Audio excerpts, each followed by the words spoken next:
అఖిలాంధ్ర ప్రేక్షక లోకానికి, తెలుగు వారందరికీ, ప్రపంచంలో ఎక్కడున్నా సరే అందరికి కూడా ఉగాది శుభాకాంక్షలు.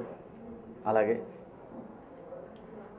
ఈ ఉగాది మీ అందరి జీవితాల్లో మంచి వెలుగులు నింపాలని, అందరూ సుఖ సంతోషాలతో ఉండాలని కోరుకుంటున్నాను. శ్రీ శివాజీ ప్రొడక్షన్స్ అనే ఒక బ్యానర్లో నేను ఒక బ్యానర్ని స్థాపించి, దాంట్లో కన్నడలో 200 రోజులు ఆడిందండి ఈ సినిమా.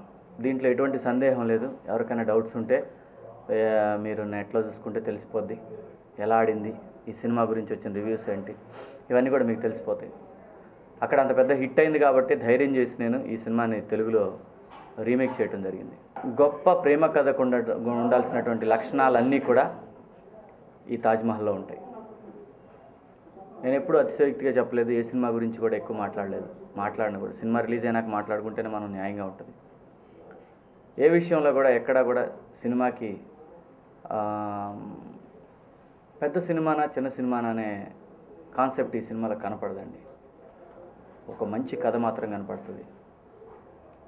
ఎందుకంటే నేను చేశాను కాబట్టి దాదాపు ఇంతకుముందు నా సినిమాకి మార్నింగ్ షోకి ఒక 60-70% వస్తే, ఈ సినిమాకి శివాజీ ఏం చేశాడు, శివాజీకి ఏం అవసరం వచ్చి ఈ సినిమా చేశాడు అనే దాని మీద క్యూరియాసిటీ మీద ఖచ్చితంగా ఒక 80% దాకా వస్తారనే నమ్మకం నాకుంది.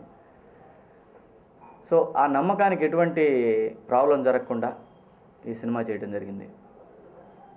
హాయిగా ఉన్నావు కదా, మంచి సినిమాలు వస్తున్నాయి, ఎందుకు సినిమాలు చేసుకోక, నీకు ఇప్పుడు ఈ సినిమాని ఎంతోమంది వెల్ విషర్స్ సినిమా ఇండస్ట్రీలో ఉన్న వాళ్ళందరూ కూడా చెప్పారు. నాకు బాగా నచ్చింది. ఆంధ్రప్రదేశ్లో కాదు, భారతదేశంలో కాదు, ప్రపంచంలో ఉన్న ఏ మిడిల్ క్లాస్ వాడికైనా టచ్ అయ్యే సినిమా ఇది. అది నాకు టచ్ అయింది. సినిమా నాకు కనెక్ట్ అయింది, నా ఫ్యామిలీకి కనెక్ట్ అయింది, నా చరిత్రకు కనెక్ట్ అయింది. అలాగే చదువుకున్నవాడు ప్రతి మనిషికి, ప్రతి స్టూడెంట్కి కనెక్ట్ అవుద్ది సినిమా. ఇంజనీరింగ్ కాలేజ్ బ్యాక్డ్రాప్లో ఫైనల్ ఇయర్ స్టూడెంట్ కథ ఇది. ప్రపంచంలో ఏ గొప్ప వ్యక్తిని తీసుకున్నా, కింద నుంచి పైకి వచ్చిన వాళ్ళే ప్రపంచాలని వెళ్ళినా, సినిమా ఇండస్ట్రీని వెళ్ళినా, ఎక్కడైనా సరే ఆ వాల్యూస్ ఈ సినిమాలో కనిపిస్తాయి.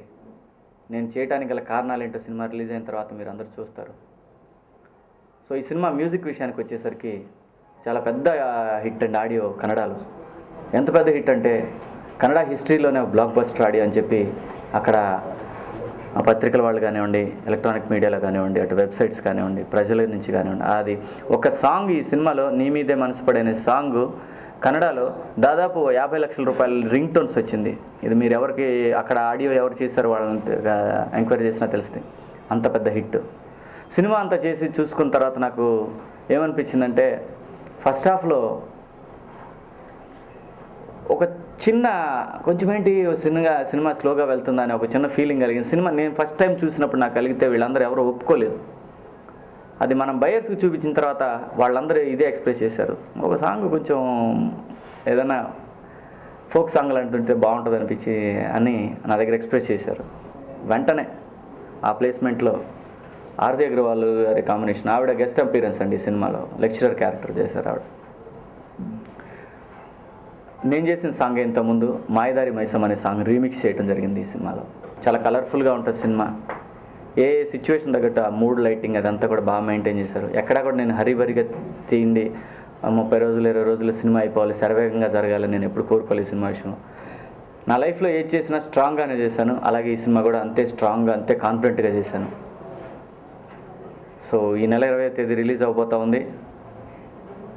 ఒక నిర్మాతగా టెన్షన్ ఉందే కానీ ఒక ఆర్టిస్ట్గా మాత్రం నాకు ఏ టెన్షన్ లేదు. ఎందుకంటే చేసిన ప్రయత్నం నిలబడాలి. నేను ఏదైతే ఆశించి చేశానో దాంట్లో నేను సక్సెస్ అవ్వాలనే ఆ భగవంతుడిని కోరుకుంటున్నాను. అదే టెన్షన్ ఉంది నాకు.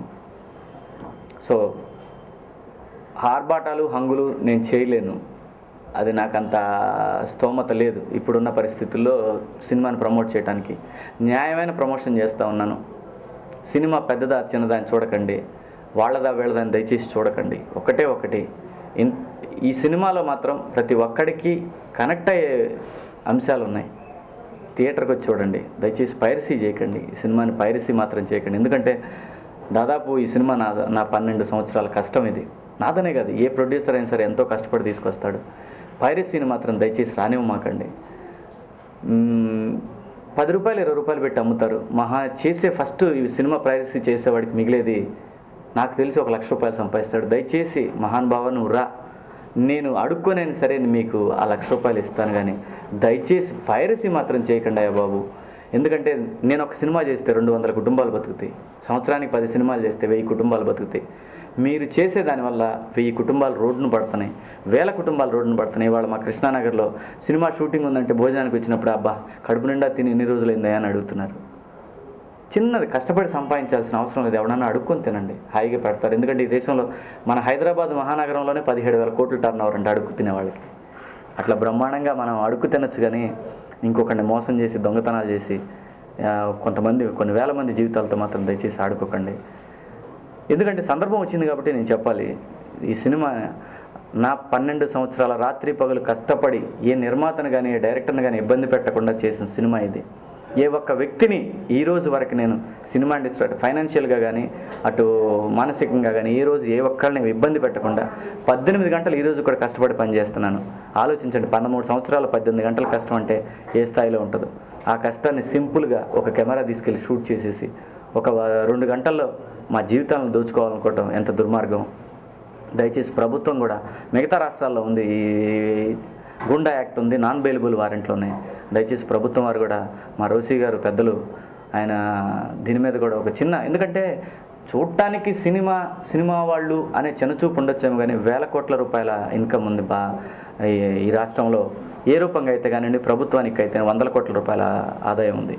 దయచేసి పైరసీ మాత్రం చేయకుండా అయ్యా, సినిమా బాగుంటే చూడండి, బాగాలేకపోతే వదిలేయండి, అంతేగాని దయచేసి మా జీవితాలతో మాత్రం ఆడుకోకండి. ఈ సినిమా ఖచ్చితంగా చెప్తాను, ఆ పైరసీ చేసేవాడి జీవితానికి కూడా కనెక్ట్ అవుతుంది. చెప్తున్నాను, నీ జీవితాన్ని నువ్వు దొంగతనం చేసుకోవాల్సిన అవసరం లేదు. నీకు కావాలంటే టికెట్లు అడుగు, లేదంటే డబ్బులు అడుగు, అడుక్కొని తెచ్చేయని ఇస్తాం, కానీ దయచేసి పైరసీ చేయకండి. మంచి సినిమా, మళ్ళీ చెప్తున్నాను, నేను హంగులు ఆర్భాటాలు చేయలేను, లక్షల కోట్లు ఖర్చు పెట్టి, లేదంటే నేను ఎవరికి కూడా బహుమతులు ఇవ్వలేను. దయచేసి ఒక మంచి సినిమా మాత్రం తీసిచ్చాను. ఒక కథ ఉంది, ఇది శివాజీ హీరో కాదు, ఈ సినిమాలో కథే. ప్రతి ఒక్కటి జీవితం కనపడుద్ది ఈ సినిమాలో. అది వచ్చి థియేటర్కి వచ్చి చూస్తే మీకు అర్థమవుతుంది నేను ఎందుకు ఇంతగా చెప్తున్నాను. ఇంకా ఆ తర్వాత మీ ఇష్టం, మా అదృష్టం. Thank you very much. Shivaji గారి బ్యానర్ మీద శివాజీ గారి ప్రొడక్షన్స్, శివాజీ గారు నిర్మిస్తున్నటువంటి మొట్టమొదటి సినిమాకు నాకు ఈ నిర్మాణ సారథ్యం వహించడం చాలా ఆనందంగా ఉంది. ముఖ్యంగా ఈ సినిమా బడ్జెట్ గురించి చెప్పాలంటే, ఈ సినిమా బడ్జెట్ను ఎవరు ఊహించలేరు. కారణం ఏంటంటే, ఒక సంవత్సరం నుంచి శివాజీ గారు 4-5 సినిమాలు వదులుకొని ఈ సినిమా మీదనే మొత్తం దృష్టి కేంద్రీకరించి బడ్జెట్కు ఏమాత్రం వెనకాడకుండా దాదాపు బ్యాంకాకే ఒక 4 సార్లు వెళ్ళొచ్చారు. చరిత్రలో ఆ తాజ్మహల్ ఎలా నిలిచిందో ఈ సినిమా కూడా, సినిమా ఇండస్ట్రీ ఉన్నంత వరకు కూడా ఈ తాజ్మహల్ అనే సినిమా ఎవరు ఊహించని రీతిలో తప్పనిసరిగా ఒక సూపర్ డూపర్ హిట్ అవుతుంది. అంతేకాకుండా ఇప్పటివరకు ఆడియో రిలీజ్ అయ్యాక ఇప్పుడు ఎవరి ఫోన్లో రింగ్ టోన్ విన్నా కూడా ఇదే పాటలు వస్తున్నాయి. ఇప్పటివరకు మీ ప్రెస్ వాళ్ళు కూడా చెప్తా ఉన్నారు, ప్రతి పాట కూడా సూపర్ డూపర్ హిట్ అని చెప్పి. అంటే ప్రతి సినిమాకు పాటలే ప్రాణము. కాబట్టి ఆ పాటలే ప్రూవ్ చేసా ఇప్పటివరకు ఈ సినిమా ఎలా ఉంటుంది అన్నది. కాబట్టి ఈ సినిమా తప్పనిసరిగా 100 రోజులు ఒక రజతోత్సవం జరుపుకుంటుందని ఆశిస్తూ ముగిస్తున్నాను. Thank you very much. ఈ సినిమా శివాజీ గారి 1 మ్యాన్ షో అండి. కంప్లీట్గా ఫస్ట్ ఫ్రేమ్ నుంచి లాస్ట్ ఫ్రేమ్ వరకు ఆయన పర్ఫార్మెన్స్ కానీ, ప్రొడ్యూసర్గా ప్రొడక్షన్ వాల్యూస్ కానీ, అసలు ఏది తీసుకున్నా కూడా స్టాండ్అవుట్ అవుతుంది. ఈ నెల 20న ఈ సినిమా ముందుకు రాబోతుంది. హోప్ఫుల్లీ మంచి టాక్తో స్టార్ట్ అయ్యి సినిమా సమ్మర్ మొత్తం ఆడుతుందని ఆశిస్తున్నాను.